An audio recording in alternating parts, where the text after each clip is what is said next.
I'm curious though, how you invest in energy without just buying. Are you buying energy stocks there, or what is? Yeah, How is so that? here's the difference, Aaron. Like when you invest privately, right, Hmm. this is when you get actually all of the tax benefits and everything.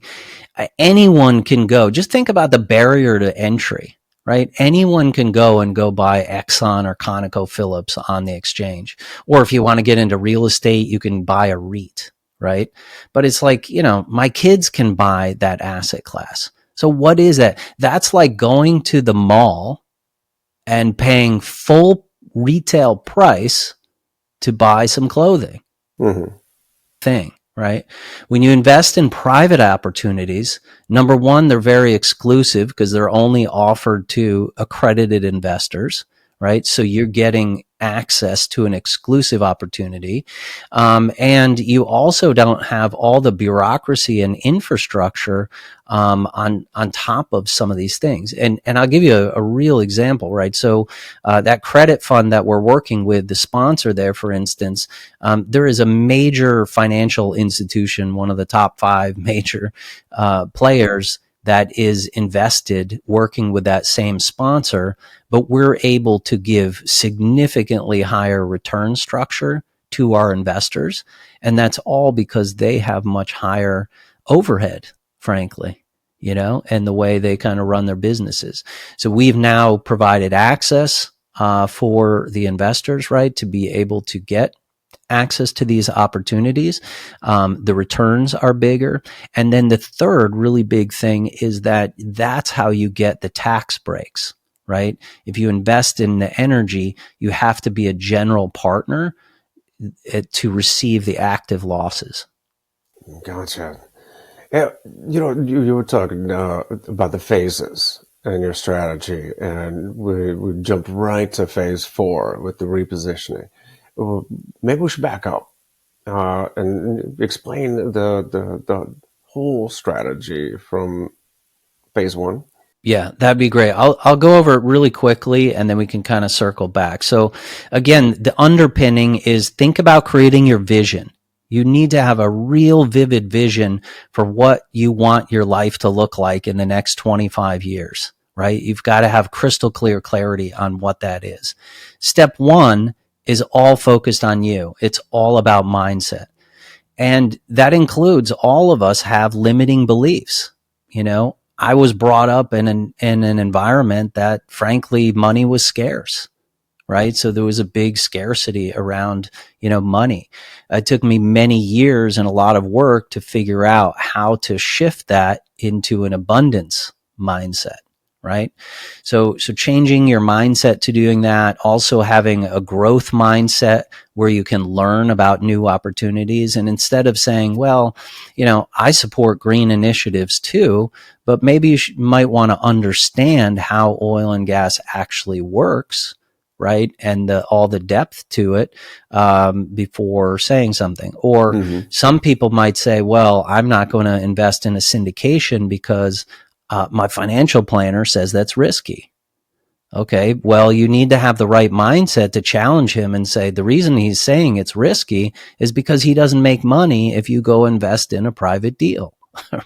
Typically, that's kind of how that works. So you have to have the right mindset. Phase two, we talk about now increasing your IQ. You want to improve your financial IQ, your relationship IQ, your mindset IQ, and your physical IQ, right? And that's why it's holistic. I mean, think about Steve Jobs, for instance, right? He had all the money in the world, but he couldn't buy himself another day, right? So never forget your health, right? And always be investing in yourself is really important. And then increasing your financial IQ. Understand that there's so many different strategies that really are not generally well known because of this multi-trillion-dollar financial services industry that only wants you to think the only way you can invest is in stocks, bonds, and mutual funds. But it's really because that's how they make their money with this assets under management model, right? So you have to get smarter with all of these things. And then in phase 3, we talk about really building a team, a dream team around you, and really trying to create infrastructure around your wealth. And so one of the things here that's really big is the infinite banking, which is essentially all it is a cash value whole life insurance policy. But I've been using this for about 15 years. And you create basically a capital warehouse of where you can store capital yourself inside of this policy. And then the money compounds completely tax free. You can give it to your heirs tax free. And the coolest thing is that you're able to actually borrow against it to then go and invest in other opportunities, creating more leverage and velocity. Or that's where you can keep your emergency funds and things like that, right? So there's a lot of cool strategies. The second one that's huge is tax strategy. So many people do not have a tax strategy. They have a tax preparer, right, that's filing their taxes. But what if I told you you could save 10% on your taxes this year and the next 10 years in a row, and then compound that out, what that capital would be that you could now put to work? That's absolutely massive. And that takes understanding, not only getting the right, proactive CPA and planner on your side and working for you, but it really understands how do taxes work, right? And once you realize and you make the paradigm shift that taxes are really a roadmap of incentives, right? Then you can start actually changing the way you think, changing, how you purchase assets, how you do activities, right? So everything starts to become tax efficient because it's completely reasonable to be within 0 to 20% in taxes, especially as an entrepreneur or investor. I don't pay taxes. It's not because I'm an entrepreneur or invest in real estate. I just don't like them. I don't pay.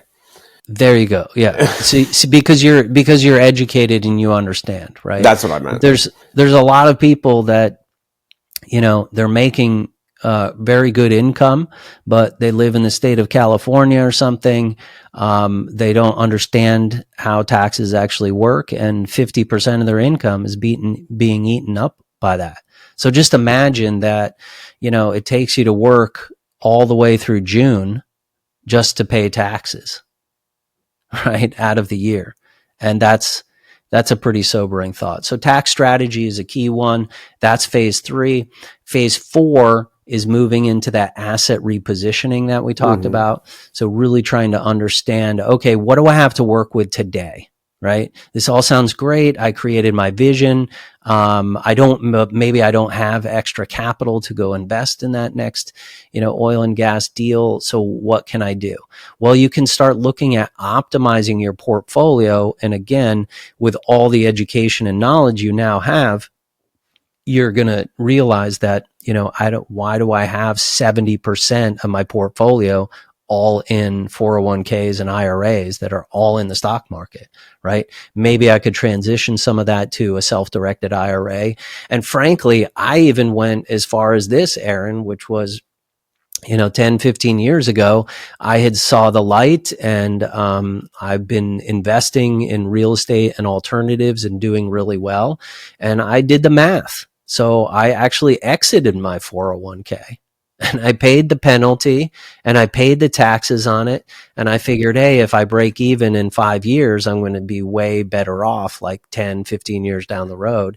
And I broke even quicker. I offset the taxes doing other strategies like oil and gas, and was able to just keep compounding my money. And I've never looked back. Right. So again, I'm not necessarily advising that. I'm not a financial planner or a CPA. But what I'm encouraging people to do is really just take the filters off of what you think you know about wealth, and then start making some different assumptions, and then do the math for yourself, and then see what makes sense.